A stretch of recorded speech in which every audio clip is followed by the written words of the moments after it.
Wow. Gotta say, a nice, bright, clear, cold morning like this, perfect morning to start a brand new project.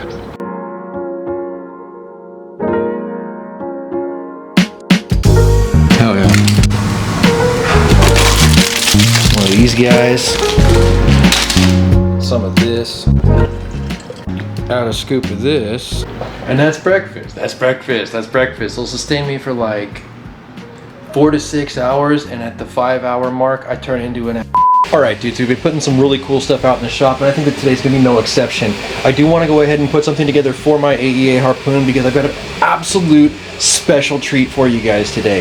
I have the very first set of Harpoon long 50 caliber barrels, like full-on rifle length deer hunting, hog hunting barrels for the AEA Harpoon. And I do want to go ahead and get the absolute most obnoxious stock possible made for it so that hopefully it does good in viewership, right? I always notice whenever I do goofy stuff, it does good in views. So that's my goal for this one. Let's go ahead and see exactly what we have as far as color options today. Got it all, baby. Blue, green, orange, neon yellow, purple, red, like the whole color wheel, I know people get all like polarized when you call it a rainbow, but the entire spectrum of color here is here. And honestly, I like colors in general. Part of the reason why I used to own a powder coating company was because I love like seeing the application of color on a surface. So for me, that's cool, even if anybody else has any opinions about it. I'm going with this guy. The almighty Ender.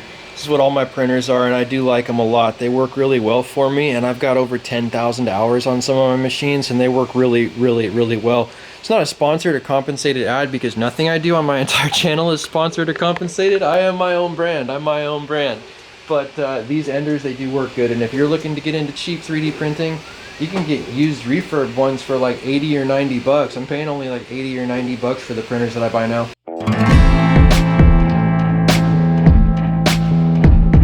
I never get to be the first one to bring you guys something. I'm always like, you know, second fiddle to somebody, but this time it's just not the case. I have in my possession the very first 2 long barrel 50 caliber Harpoon barrels that exist. Jim at Texoma Precision Pellets did me an absolute solid and let me be the first person to go ahead and review this potential upcoming platform from AEA. I don't know whether or not they're gonna put it in production, but if you guys as the consumer base scream loud enough, it's a good chance they'll follow through with putting this out there for you guys. Check this beast out.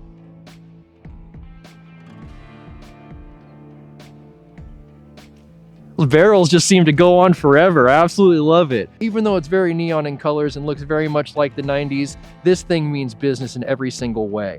I've got 2 cartridges loaded up with 50 caliber penetrators ready to kill. Let's go ahead and get them pushed into the breech and see what we can do at that target 15 yards down the road. Really easy. I like the brake action of the Harpoon a lot. Closes easily. Oh, we didn't cock it. Put it on safe. Very cool. It's the first time I fired this one. Looks good, feels good. Ears on. No optics. Line of sight. Give him hell. No, give him 1 switch. We're giving him hell. First time out of the gate. Safety works.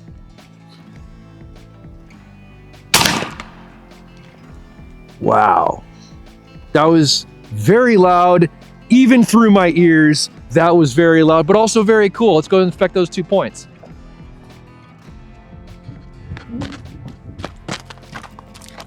All the way through, 100% all the way through. Fill your carts up, do it again. Now, when I go to fill these things up, I just pull out the billet inserts. These are steel. These are not the plastic ones that came from AEA. Those were trash. So Jim at Texoma went ahead and manufactured some steel ones, and those are the ones that I'm using.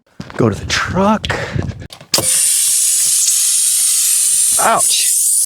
Not cool. Got the shit out of my finger wanting to change these burst discs. Oh, yeah, you did. A sharp little piece of stainless. Yeah. All right, definitely do be careful when you go ahead and pull used burst discs out of the back of your Harpoon, because this one gave me the business and absolutely will demonetize my video if I don't censor this bottle. So do be careful and do as I say, not as I do, right? All right.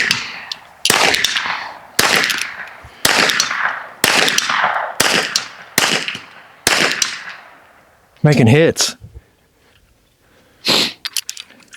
All right, after our first aid debacle and our burst disc malfunction there, let's go ahead and get a couple of more slugs loaded up, and we'll kind of pull it off to give them hell switch this time, right? Go a little bit slower. Get the full precision experience out of precision long bores.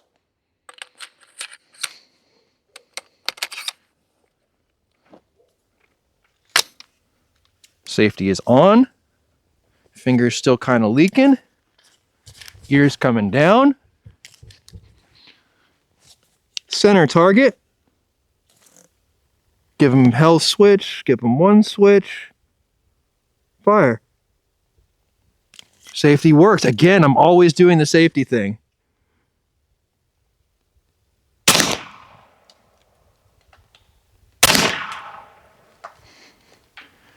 Pretty good group for a guy who's got no optic on his gun, just intuitively line of sight. I gotta say that the long barrels do seem to be making a good improvement for us. All right, guys, now I think we've definitely gotten to the point where we know that the platform works, we know that the platform is reliable, and every single time I've tested a Harpoon cartridge on this channel, it's gone bang. That to me speaks about the reliability in spades. Let's go ahead and see if we can figure out the energy, even though I broke the power adapter to my chronograph this morning. It's been an absolute bane of my existence based on the fact that I've got all these platforms to try and get energy for and almost no way to get them without the light from my phone. Let's see what we can do. All right, geez, we're gonna make our attempt. Let's make our attempt. This is gonna go, I don't know if it's gonna go swimmingly. This is so sketch. The things we do for YouTube. 449. I'm not willing to do that again. And these are over 300 grains. I'll go ahead and throw the weight up on the screen right now. All right, guys, so we're sitting at about 449 feet per second on that shot. And I think that that's a very valid shot based on the fact that this is a good, hot 4,500 PSI tank in complete controlled conditions that we saw 2 successful volleys in before. I'm gonna go ahead and do something completely outlandish. I am going to move that target all the way out to the 50-yard mark and then do my absolute very best to connect with these longer sniper barrels all the way out to the 50-yard mark. Not like any specific point, but just somewhere on that board, right? Why not? Why not? Let's give it a shot. Try for true precision here, gents. True precision. This is where, just for reference, this is where my target is.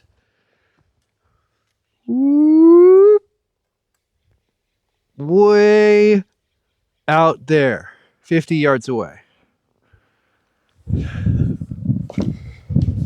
All right. Safety off. Single shot. Put over everything.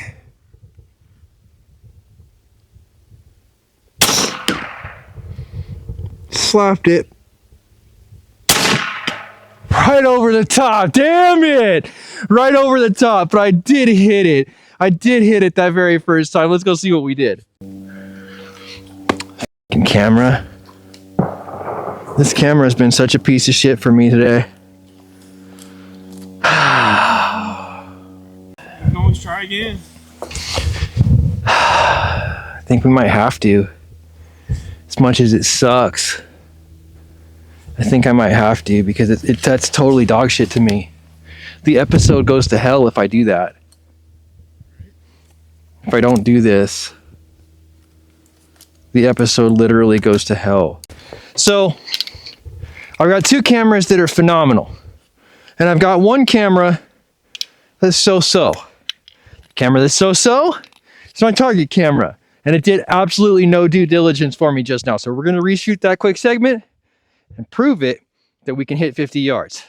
So typical too, right? It's always on the completely time-consuming cartridge-based episodes that my cameras die.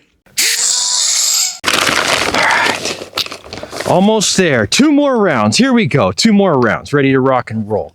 Cock my gun. Gun is cocked. Cartridges go in. AEA reminds me of how Here we go.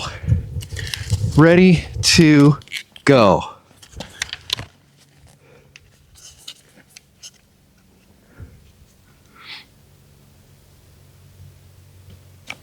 Safety.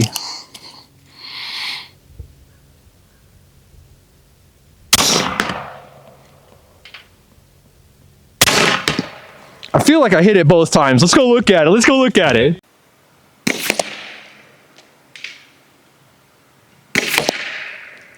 you did. You did. It totally did. For sure, man, for sure. This is valid impacts. I'm a happy camper. This is cool for me. All right. 50-yard accurate, 50-yard capable, no optic, no skill set, making hits. I like it. All right, guys, I feel like that was 100% success, especially considering the fact that we had to redo that test. This has been a good example of exactly what a person might be able to do. Reaching out and touching 50 yards, can't overstate it. No microphone?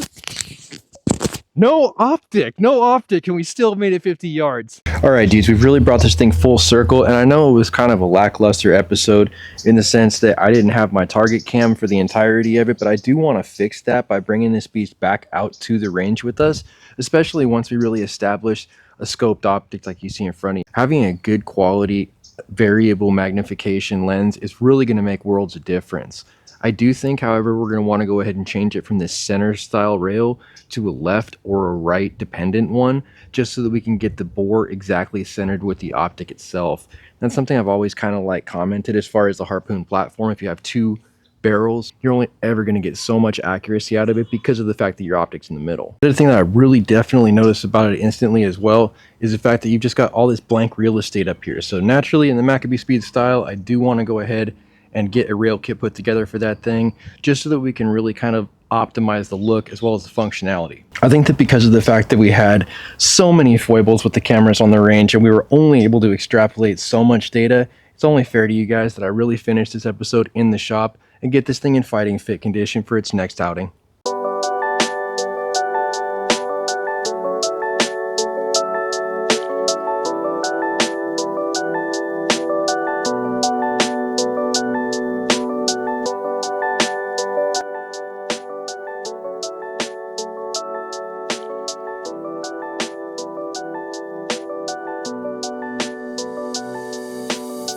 All right, dudes, successfully got a couple of test prints done. Now, I usually do a couple of test prints when I go ahead and put together new stuff, just so that I could make sure that it's consistent from one machine to the next. When you got almost 30 machines, there's always the possibility that there's gonna be a machine that's slightly out of spec or out of tolerance or out of some type of calibration somewhere that might give you a shitty print. So I wanted to go ahead and put two of them together just so I could go ahead and compare apples to apples, you know, just a true litmus test of how this thing's gonna come out.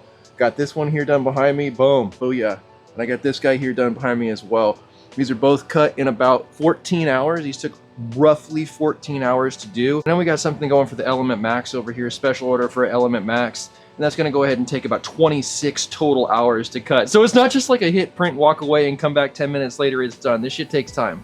And just in case you were wondering, yes, absolutely, the hologram does transfer to whatever you print. So if you ever see some of my pieces or parts and there's a hologram on them, you'll know why, right? It's because I have hollow build plates. All right, dude, so we got our Harpoon long barrel rail and we got our Harpoon long barrel rail. We got two examples as explained previously, but I wanted to go ahead and show you basically what the next step in the process were, just in case you guys might be interested in going ahead and doing some 3D printing at home for your airgun hobby. Now, just once again to YouTube, because you're the biggest haters in the entire universe, there's nothing firearm going on in this video. Airsoft and airgun content is 100% as per your written rules, allowable for a green icon monetization, and shouldn't be restricted. Play by the rules, guys. Moving onwards, what's the very first step here? I'm gonna pull off my bottom raft.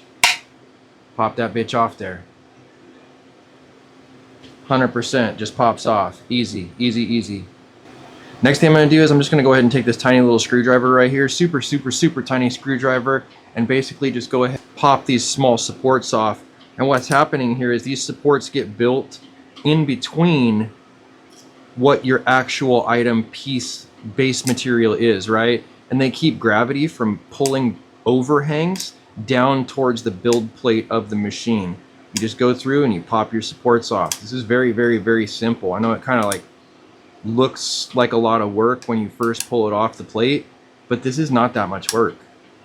Get a whole bunch of them just kind of peeled up like that, and then just grab a handful of them, tear them off.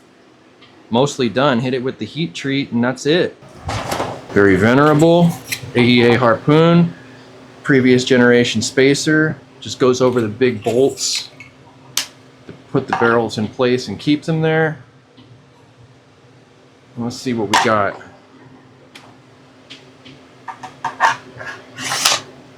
Like it was made for it.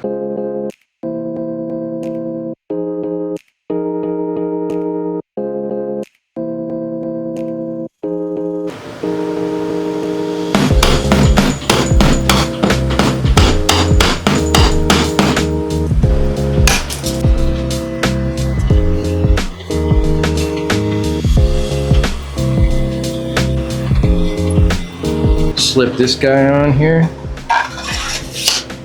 Sick. That is clean. The profile of this rail kit has always been really cool to me. I do like it. Throw it down in the comments right now if you guys like it also. Let's go ahead and not only get this tightened up, but also put our muzzle brakes on so we can see the full effect.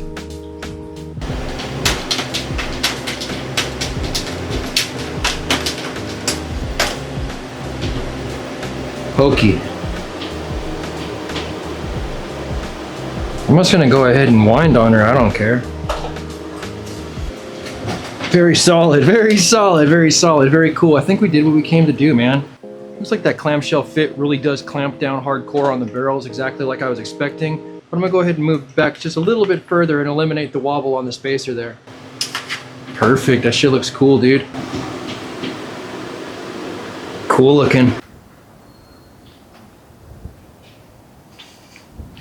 All right, you guys, so as you can see, I had a little bit of a change of heart as far as optics are concerned. Decided to get away from the large variable zoom lens that we had previously and definitely go with the SUISUN titanium combination of a 3x magnifier and a gold dot. It's a tried and true combination, kind of an older style of a platform, but definitely a tried and true venerable optic. This thing's been with me a long time and served me really well, so hopefully it'll serve us well in the next episode that we have with the long barrel harpoon. It'd be an absolutely great place to go ahead and end today's video, but if you like today's video, give it a thumbs up. If you want to see more content like this, make sure you subscribe for more with that notifications button so you can stay current on the channel as well as when these videos come out.